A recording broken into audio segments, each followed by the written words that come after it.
Clare Short, you've had really, I mean, what sounds like, reading about it, a sort of almost that fairy tale political narrative of being in a very large family, 7 kids, talking a lot about all kinds of things, but including politics, and ending up as a Labour MP. I mean, that's a sort of dream route, really, isn't it?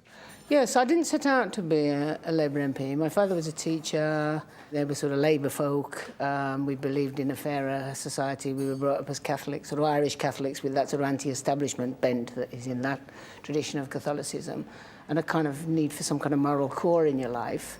I passed the 11 plus, but I was the only one in my class of 48 that did, so I always knew that the girl who sat next to me was better at maths than I was, so I always knew that wasn't a fair system. I went to university and I was amazed that people like us could go to university, because I thought I was going to be a teacher and go to a Catholic teacher training college. So I did political science and lots of moral and political philosophy. You write about it in fairly idyllic terms. You write about full of happy memories of children skipping, playing rounders, hopscotch, cricket and other games, boys and girls playing hard and competing strongly but having endless hours of fun. Was it really as idyllic as that sounds? Yes, I mean, we played in the street as well. There weren't so many cars, so children played in the street, all these games, and knew each other in the street, therefore the kind of adults sort of knew each other. And then off to school, down the road and around the corner, and there were big classes, and this was a school with quite a lot of poor children. Yeah. I can remember children with sort of pumps with holes in the bottom of them, and some of those, this was before there was much Commonwealth migration to Birmingham when I was in the infant school. There's kind of white working class people that are so pale that are just not well nourished. I mean, there was all of that, but at playtime we played and we skipped and we had lots of fun. Yeah, and of course, as you mentioned earlier on, you went to a Catholic school and you took your religious commitments very seriously at first, didn't you, as a pupil? You say that if you were good, a teacher would give you a holy picture and you would put it into your prayer book, which conjures up a rather earnest image, perhaps, of a pupil taking that side of things very seriously. I can't remember when I said all this, but no, you did. It's true. No, but they used to, and that went true into my secondary school. Yeah. I don't know, on feast days, or if you were thought to be good, you'd get some picture of some nice saint. I mean, my school was called St Francis, and I loved St Francis, and his love of animals and fairness and so on. So they'd give you pictures of St Francis and you put them in your prayer book. And that was just our culture. We weren't being sort of earnest or good particularly. We were naughty as well. Yeah. But that was the way we grew. Yeah.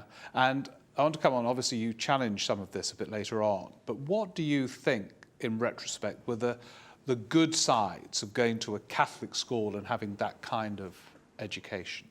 I think this is a very complex thing because it's partly families that organise themselves to select a religious denominational school and get themselves to church every week are probably more organised, and the chances of their children achieving more is probably built into that. But for us, it was part of our identity as well. Sure. We were of Irish origin. My mother from potato famine days had been in Birmingham, my father more recently. Yeah. And I think knowing who you are is a very important part of being a comfortable human being. But we knew we were from Irish Catholic origins. We weren't wealthy. We weren't establishment. We knew that what had been done in Ireland was wrong and what had been done in Africa was wrong. And yet, even though you had this firmly rooted sense of identity, and at first that was reinforced by going to the school, pretty soon from your teenage period, you challenged some of this stuff. We've got a quote from you again, it's reliable, which I think you probably will remember because it's so fundamental, where you asked you challenged one of your teachers about the existence of God. Now that's presumably, it was quite a big thing to do, for you to be questioning yourself about all the presumptions, presumably, of your upbringing, and then to actually ask teachers about that at a Well, I think I remember that. I might have been 12, 13, something like 13. that. And I was in my then Catholic girls' grammar school. Yeah. And I was beginning to think, can the Pope be right about contraception? It's still entirely theoretical. You know, all those people in India, I don't know why I thought it was about India, not home, but you know, how one does. And then you think, that's not right. And then you think, well, the Pope's not infallible. And in no time at all, you think, well, am I sure that God exists? You know, the young mind. So this teacher was saying to me, there are 6 proofs of the existence of God. And I said, for heaven's sake, what have we been messing about with? Can you tell us? Did the teacher? She said, I need to prepare. I'll come back next week. And I found it a bit disappointing because I thought she was just going to come in with the absolute proof. And so from that period, you began to sort of question some of the beliefs that you had up until that point held absolutely firmly. Famously, you were 17 when you got pregnant. You then didn't see the child again. But that's partly to do with not knowing anything about contraception, of course. But of course. But that's connected, presumably. Yeah. Well, I think by the time I was 16, I was thinking, I really don't think God exists. Right. And I remember my mum sent me off to a trendy American priest, and my dad sat me down and said, remember, Clare, Christianity spread through the Roman Empire as the religion of the slaves because it taught that everyone was equal in the sight of God, which was a very good argument to appeal. But so it went on with the normal doubts. And then when I left home at 17 and went to university, I stopped going to Mass. But I went for moral and political philosophy big time. And later on, my commitment to the Labour Party was like finding a new church. A faith. Yeah. I'm told that you're interested again in faith and Catholicism, is that right? Well, in a constituency like mine, where all the world's religions are clustered, you go on various days to the synagogue, the mosque, the gurdwaras, because you're invited and you go to show respect. And I find that quite moving, the way in which religion, people have to create their institutions, and it's partly about God in that abstract way, but it's also about how people are socialised, how you celebrate the birth of children, death, marriage. And you see, in a rather moving way, in all these different communities, this search for these meanings. And a lot of the teaching of Sikhism and so on, and the progressive synagogue it chimes with me morally. So that moves me. I think all of this is very good for us. And in this world where politics has become so crass and hubristic and not listening with no humility and losing morality and respect for truthfulness, and the society has become so greedy and consumerist and unequal and unhappy, something speaks to me. I suppose it goes back to my childhood, now talking to you, but we need to find those places where we can be calmer and more reflective about the fundamental goodness of being a human being and the values we have to hold on to. Well, returning to your childhood, we've got here a photo of your school year, presumably. Yes. We try to work out which one is you. If you could just... can you recognise? I think this is me, actually. Oh, right. Okay. I was pinning my hair up in a French roll that year. Right. When you see that photo, it's interesting you mentioned something like that. I mean, does it evoke largely fond memories? Do you sort of look back at that period with almost increased affection as the distance grows? Yes. I left school at 16 and went to a college to do my A-levels because I'd sort of grown out of it and I didn't want to be wearing my boater any longer and all that. But I had a happy time there. We played a lot of serious netball. I loved history and English, and I can still think of some of those teachers and geometry I loved with enormous affection and respect. And I had some very good friends. And it's just on the edge of my constituency, the school. It's now a very good girls' comprehensive Catholic school. And I've been back, and it's, identical to how it was, but much smaller. The hall. It looks smaller, you mean? Yes, it's so funny. Yeah, this hall where you went for an assembly and that, but it seems tiny.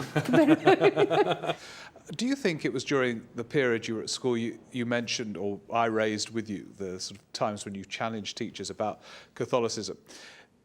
Do you think then you became, or always were, someone who would be willing to challenge the orthodoxy of the environment you're in? You did it at a Catholic school. You referred to some of your disappointments with the current Labour Party, which you have famously and publicly challenged. Was it in this time that you acquired that streak, do you think? Well, I was sort of talk too much. We used to elect the form prefects, and I was often elected the form prefect, but then you kept the order mark book, and I often had more than everyone else.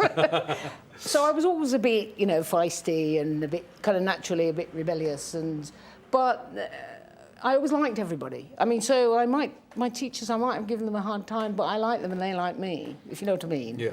And it's that sort of insider, affectionate rebel from a turbulent, loving family that I am, really. Yeah.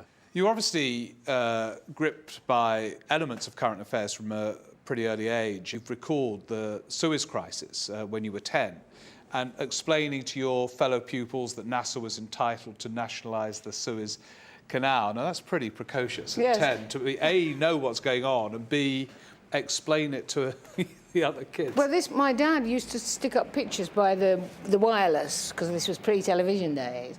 And I can remember this picture of a boy in Hungary, the Russian invasion, crying, and a big tank. And then along came Suez. So we knew that the Russian invasion of Hungary, Daddy didn't give us any lectures. We just knew it was wrong, but we knew that what the Brits and so on were up to in Suez was wrong. So then I was in this class where our form were in the front playground. It was a small playground.